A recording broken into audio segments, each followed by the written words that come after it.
YouTube channel. जो आज का हमारा वीडियो है वो बीएससी और एमएससी दोनों ईयर के स्टूडेंट के लिए बेनिफिशियल होने वाला है। क्योंकि आज हम जो बात करने वाले हैं वो बायोटेक्नोलॉजी से रिलेटेड है। बायोटेक्नोलॉजी की कंसेप्ट और स्कोप के बारे में आज हम जानेंगे। तो आइए हम स्टार्ट करते हैं कि बायोटेक्नोलॉजी के कौन कौन से कंसेप्ट दिए गए हैं और इसके स्कोप कौन कौन से हैं हमारे। तो लेट्स स्टार्ट। वीडियो लास्ट तक देखिएगा ताकि आपको पूरा ही डिटेल समझ में आ जाए।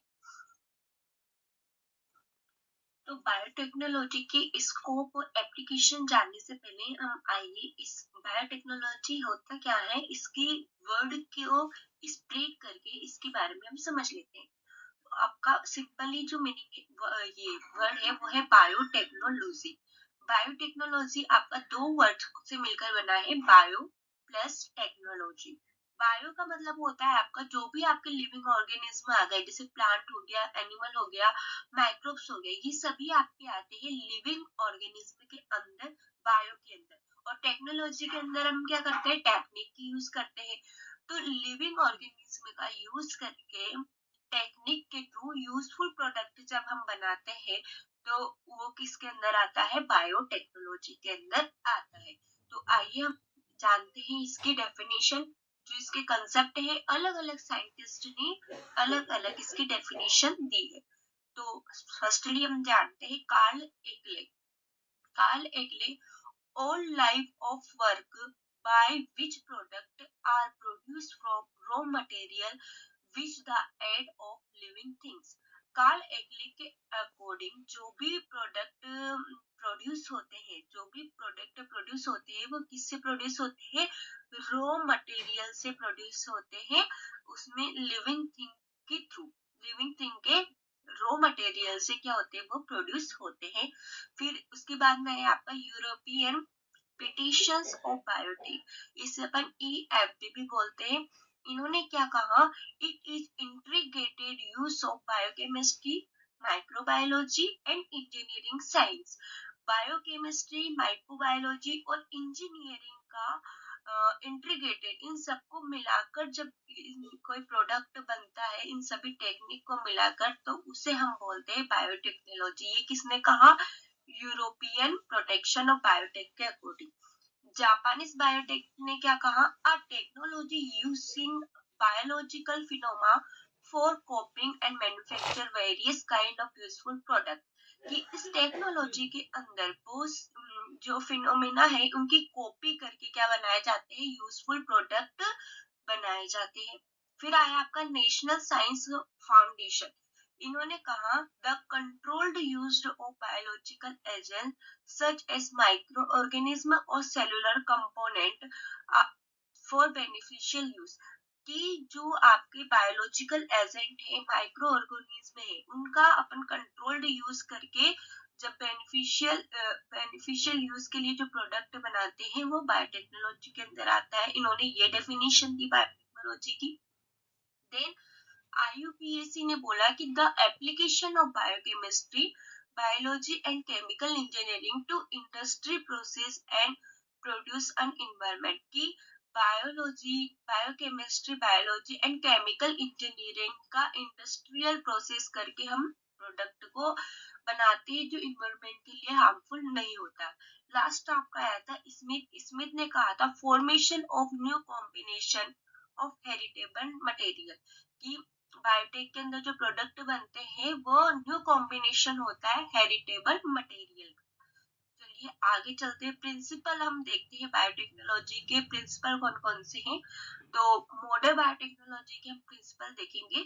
जो दो प्रिंसिपल दिए हुए हैं आपको, एक प्रिंसिपल जो है आपका वो है जेनेटिक इंजीनियरिंग, RDNA टेक्नोलॉजी और केमिकल इंजीनियरिंग।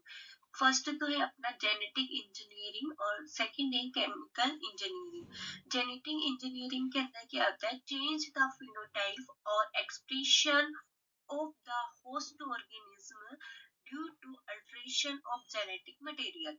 इसके अंदर अपन क्या करते हैं, जो भी अपना जेनेटिक मटेरियल होता है, जैसे मान लीजिए DNA है ना, उसका फिनोटाइप अपन चेंज करके उसके थ्रू जो जो एक्सप्रेशन होता है ना, वो होस्ट ऑर्गेनिज्म के अंदर अपन देखते हैं। ठीक है, क्या होता है कि जैसे कि मान लीजिए कोई भी डीएनए है ना, ये मान लीजिए आपका डीएनए। अब इसमें आपको कोई आप जो चाहते हैं, आपने इसमें फ्रेगमेंट कर लिए इसके छोटे छोटे, आप चाहते हैं कोई डिजायरेबल जो डीएनए है वो इसकी जगह पर आ जाए। तो आपने वो डीएनए लिया दूसरे जेनेटिक मटेरियल का और इसके अंदर क्या कर दिया, उसको इंसर्ट कर दिया। तो वो क्या बन गया आपका, न्यू कॉम्बिनेशन बन गया। तो उसने ये बोला कि हम इसमें क्या करते हैं, फिनोटाइप चेंज करते हैं किसका, जेनेटिक मटेरियल का।